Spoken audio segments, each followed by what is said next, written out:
Assalamualaikum warahmatullahi wabarakatuh. Selamat pagi anak-anak kelas 5B. Nah, di pembelajaran pagi ini kita akan melanjutkan di tema 6, subtema 3, pengaruh color terhadap kehidupan. Ya, kita lanjut di pembelajaran yang kedua. Anak simak dengan baik ya video berikut. Menjelaskan informasi penting dari teks eksplanasi. Selain anak-anak membaca dengan cermat, cara lain yang dapat dilakukan adalah dengan membuat pertanyaan. Nah, anak-anak dapat membuat pertanyaan pada masing-masing paragraf dengan menggunakan kata tanya. Setelah itu, jawablah pertanyaan yang telah dibuat berdasarkan isi teks. Nah, untuk lebih memahami, anak-anak bisa perhatikan teks berikut ini ya. Nah, di sini ada teks yang berjudul Sejarah Termos. Paragraf 1. Hampir semua keluarga memiliki termos di rumahnya. Termos memang sering digunakan untuk menyimpan air panas agar tetap panas saat digunakan. Biasanya, keluarga yang memiliki bayi yang memerlukan susu setiap saat menggunakan termos untuk menyimpan air panas. Termos adalah sebuah benda yang biasanya berbentuk tabung, seperti botol yang mempunyai dinding berlapis. Benda ini dirancang berbentuk seperti kaca dengan bahan mengkilap yang dapat menyimpan cairan agar tetap memiliki suhu seperti semula. Dengan dinding dalam termos yang dirancang seperti kaca, maka kalor yang terdapat pada air panas tersebut tidak bisa berpindah dengan cepat. Panas yang dikeluarkan oleh air panas tadi dapat ditahan oleh dinding dalam termos yang terbuat dari bahan mengkilap ini, sehingga air panas di dalamnya akan tetap hangat hingga beberapa saat tergantung dari ketebalan dindingnya. Saat ini, termos tidak hanya digunakan untuk menyimpan air panas, tetapi juga untuk menyimpan air dingin agar tetap dingin. Paragraf kedua, pencipta termos pertama kali pada tahun 1902 adalah James Dewar. Penemuannya didorong oleh kebutuhannya untuk menjaga agar minuman bayinya tetap hangat. Tetapi saat itu, untuk menjaga suhu minuman agar tetap hangat merupakan hal yang sulit dilakukan, terutama dalam kondisi cuaca yang dingin seperti di Eropa.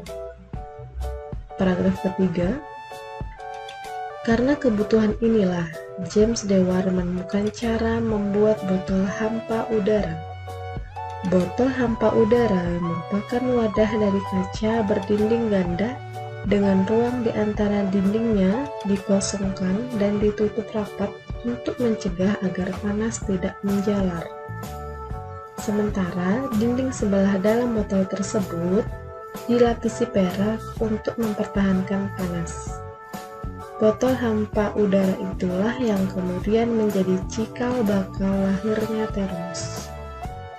Botol hampa udara buatan James Dewar dan penutup wol buatan mertuanya sampai sekarang dapat dilihat di Museum Ilmu Pengetahuan di London. Nah, itu tadi teks ya tentang penemuan termos ya. Nah, di sini berdasarkan bacaan tersebut berikut hal-hal penting ya yang dapat ditulis dalam bentuk kalimat pertanyaan. Di sini anak-anak untuk paragraf 1 ya bisa menggunakan kata tanya apa. Pertanyaannya, apa yang dimaksud dengan termos? Nah, ini diambil dari paragraf 1 ya. Jadi jawabannya, termos adalah sebuah benda yang biasanya berbentuk tabung seperti botol yang mempunyai dinding berlapis. Nah, masih di paragraf 1 ya. Ini ada kata bagaimana. Nah, bagaimana sistem kerja termos? Jadi jawabannya, dinding dalam termos yang dirancang seperti kaca, maka kalor yang terdapat pada air panas tersebut tidak bisa berpindah dengan cepat. Nah, itu untuk paragraf 1. Kita lanjut ke paragraf yang kedua. Kata tanya digunakan yaitu siapa. Siapa yang menemukan termos? Nah, itu ya.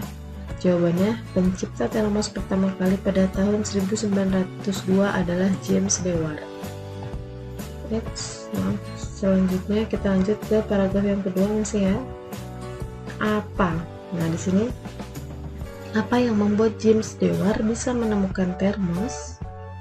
Jawabannya, penemuannya didorong oleh kebutuhannya untuk menjaga agar minuman baginya tetap hangat. Kita lanjut ke paragraf yang ketiga. Kata yang digunakan yaitu apa? Nah, apa yang sudah menjadi cikal bakal ditemukannya termos?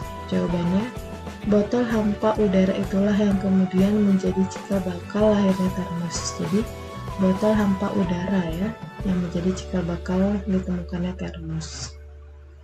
Untuk paragraf 3 yang selanjutnya ada kata-katanya di mana. Di mana kita dapat melihat botol hampa udara buatan James Dewar? Jawabannya, botol hampa udara buatan James Dewar sekarang dapat dilihat di Museum Ilmu Pengetahuan di London. Nah, itu ya Nana ya. Berkaitan dengan menjelaskan informasi penting dari teks eksplanasi ya dengan cara membuat pertanyaan. Nah, setelah itu ya, gabungkan jawaban yang telah dibuat tadi ke dalam satu kalimat ya, atau paragraf baku. Nah, jadinya seperti ini anak-anak ya. Nah, berikut ringkasannya menjadi sebuah paragraf. Termos adalah sebuah benda yang biasanya berbentuk tabung, seperti botol yang mempunyai dinding berlapis. Nah, dinding dalam termos dirancang seperti kaca. Maka kalor yang terdapat pada air panas tersebut tidak bisa berpindah dengan cepat. James Dewar adalah pencipta termos pertama kali pada tahun 1902. James Dewar menemukan cara membuat botol hampa udara yang kemudian menjadi cikal bakal lahirnya termos. Botol hampa udara buatan James Dewar sekarang dapat dilihat di Museum Ilmu Pengetahuan London. Ya, jadi jawaban-jawaban tadi itu ya anak ya dibuat menjadi sebuah paragraf baku baru ya, baru seperti ini ya. Nah, selanjutnya kita lanjut ke muatan IPA ya anak ya. Penggunaan benda konduktor dan isolator. Nah, anak-anak ya mungkin sudah tidak asing lagi ya dengan benda yang ada di layar seperti ini ya. Nah, apa sajakah benda-benda yang bersifat konduktor dan isolator dalam kehidupan sehari-hari? Nah, di sini anak-anak dapat dilihat ada gambar setrika ya. Setrika adalah alat yang digunakan untuk menghaluskan pakaian dengan menggunakan energi panas. Sebuah setrika dibuat dari beberapa bahan, baik bahan konduktor maupun isolator panas ya. Bahan konduktor yang digunakan berupa logam. Nah, ini terdapat pada bagian bawahnya ya. Ini. Nah, setelah itu ini bagian gagangnya ya. Bagian gagangnya ini untuk memegang setrikanya menggunakan bahan isolator ya. Bahan isolator biasanya terbuat dari kayu atau plastik. Nah, hal ini kenapa bahannya isolator? Nah, supaya tangan kita tidak merasakan panas saat menyetrika ya anak ya. Nah, selain setrika ada lagi contoh benda yang menggunakan prinsip konduktor dan isolator ya, gabungan dari konduktor dan isolator. Nah, ini contoh yang menggunakan sifat isolator saja ya. Jaket terbuat dari bahan yang bersifat isolator. Nah, pada saat suhu udara dingin, jaket akan menahan panas yang ada di dalam tubuh.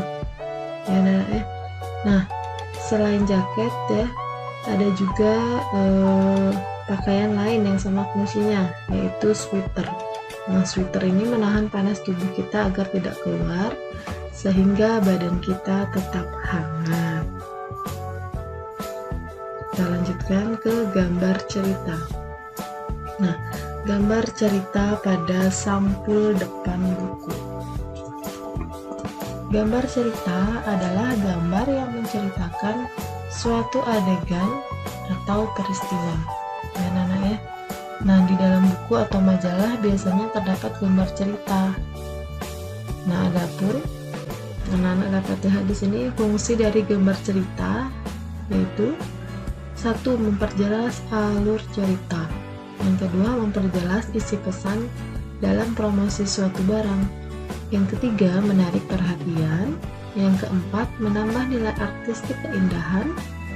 Nomor 5, sarana untuk mengungkapkan perasaan penggambarnya. Nah, bagaimana sih ciri-cirinya? Nah, gambar sampul depan buku juga memiliki ciri-ciri sebagai berikut.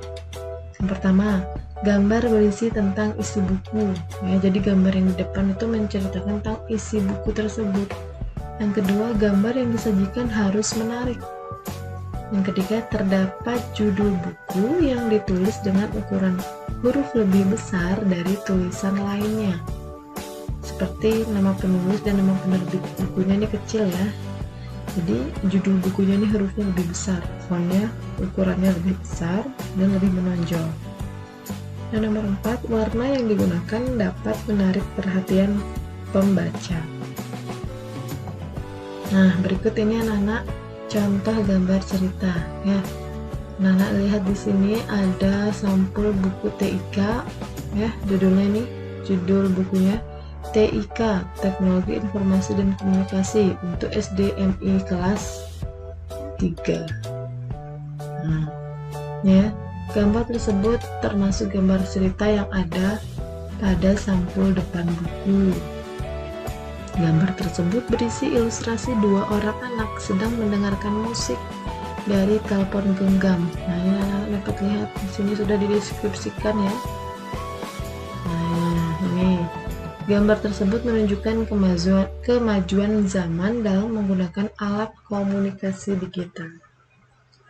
Nah, karena sampai gambar cerita sudah selesai, nah anak-anak bisa mengerjakan latihan berikut ya pada buku latihan kalian atau buku tugas kalian. Silahkan dibaca dulu ya teks ini, teks yang udah di atasnya, lalu dikerjakan 5 soal ini ya. Dikerjakan di buku tulis.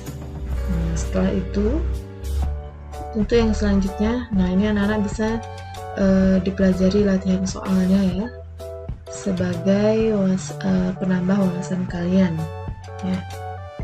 Baik, sekian yang dapat Ibu sampaikan, kurang lebihnya Ibu mohon maaf. Semoga anak-anak semua tetap semangat ya, tetap semangat dan tetap rajin. Sekian dari Ibu. Wassalamualaikum warahmatullahi wabarakatuh.